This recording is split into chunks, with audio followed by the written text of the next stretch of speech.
2025 সালে দুটি সূর্যগ্রহণ ঘটবে। প্রথমটি 29শে মার্চ এবং দ্বিতীয়টি 21শে সেপ্টেম্বর। তবে এই দুটি সূর্যগ্রহণই বাংলাদেশ থেকে দেখা যাবে না। 29শে মার্চ 2025 সূর্যগ্রহণ।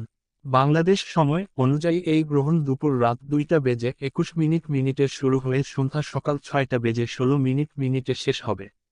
এই সূর্যগ্রহণ ইউরোপ, উত্তর এশিয়া, উত্তর পশ্চিম আফ্রিকা, উত্তর আমেরিকার কিছু অংশ এবং আটলান্টিক মহাসাগর থেকে দেখা যাবে। তবে বাংলাদেশ থেকে এটি দৃশ্যমান হবে না। 21শে সেপ্টেম্বর 2025 সূর্যগ্রহণ। এই গ্রহণ বাংলাদেশ সময় রাত সকাল 11টায় শুরু হয়ে পরের দিন ভোর রাত 3:24 মিনিটে শেষ হবে। এটি প্যাসিফিক মহাসাগর, অ্যান্টার্কটিকা, অস্ট্রেলিয়া এবং নিউজিল্যান্ড থেকে দেখা যাবে। বাংলাদেশ থেকে এই গ্রহণও দেখা যাবে না। চন্দ্রগ্রহণ 2025 সালে দুটি চন্দ্রগ্রহণও ঘটবে। এর মধ্যে 7-8 সেপ্টেম্বরের চন্দ্রগ্রহণ বাংলাদেশ থেকে দেখা যেতে পারে।